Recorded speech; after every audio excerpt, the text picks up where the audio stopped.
I must say what a pleasure it is to have you here this evening, and how delighted we are that you're able to honor our invitation. It gives us great, great joy. I'd like to acknowledge my wife for conceiving this exceptional idea, and for my colleagues at the Commission who ran with the vision and made this evening possible. We needed to have this opportunity to have you come in, to meet you, to get to know you, and to let you know things that would be of importance to you. You've listened to many speeches this evening, and we've spoken about plagiarism. So a lot of the things that I would have wanted to say have been said already. And if I repeat them, I may be found guilty of this grievous offense. We've had a lot of problem with passport renewals because a lot of people wait until the last minute before trying to renew their passports, and then they can't get a date because it's automated. It's on the website. They can't get a date to come in, and they begin to, to stress and to force. So you have a year from the time before your passport expires to do a renewal. I advise you to take advantage of that and just renew the thing quickly, so that you're not struggling towards as you get close to that time. Another point I'd like to make is that I advise you strongly to embrace the Canadian way of life, to appreciate the culture, to respect the norms that prevail out here, and to be mindful of how things are done, but not to lose sight of your cultural heritage. Don't lose sight of where you're coming from and the values that we hold as dear in Nigeria. What you find out is that the way you project your culture, the way you project yourself, the way you speak about your country is how people will receive you. So if you talk about your country in negative terms and you badmouth your culture, they're not going to accord you the respect that you deserve. So I'd like to encourage you all to hold on to that culture, to project it, and to those things that we consider to be there. Respect for elders, compassion for others. Please make sure that you don't lose sight of them. It's very, very important.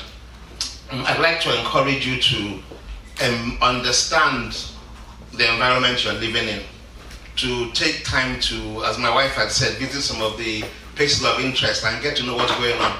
Understand the political system. We had elections on the 20th of September. What do those elections mean? How is the minority government formed? How do these things come together? What's the impact? How do they compare to what we have at home? The interface between provincial governments and federal governments. Try and understand those things so that you become knowledgeable, okay? I'd also like to point out, just as, I don't want to repeat it, but I often say when I go around speaking that there's only one High Commissioner, but there are many ambassadors. You all are ambassadors, so please bear that in mind, and as you conduct your affairs, keep it in mind.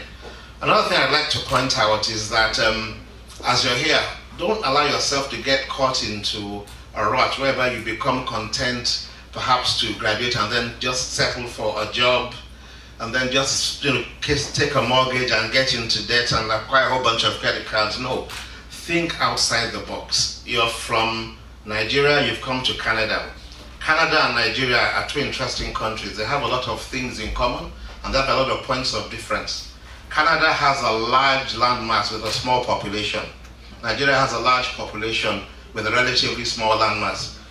Nigeria has a population in which 60% of the people are below 25. Canada has an aging population.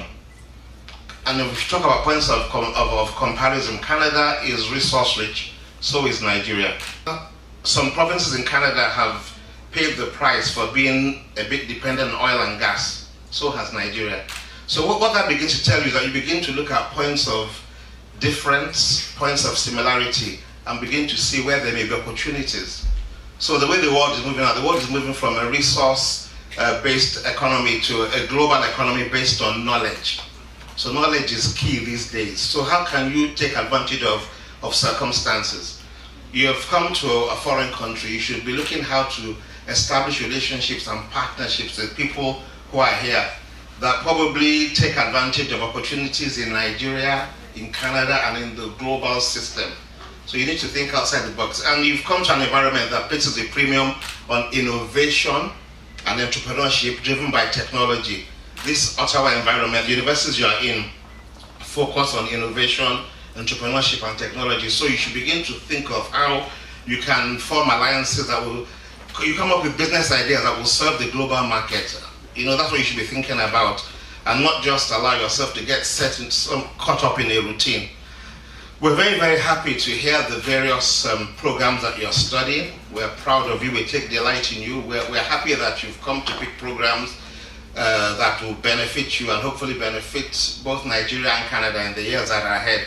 And so I join my wife in praying for you that your time here will be fruitful, Amen. productive, Amen. successful, Amen. and altogether fulfilling.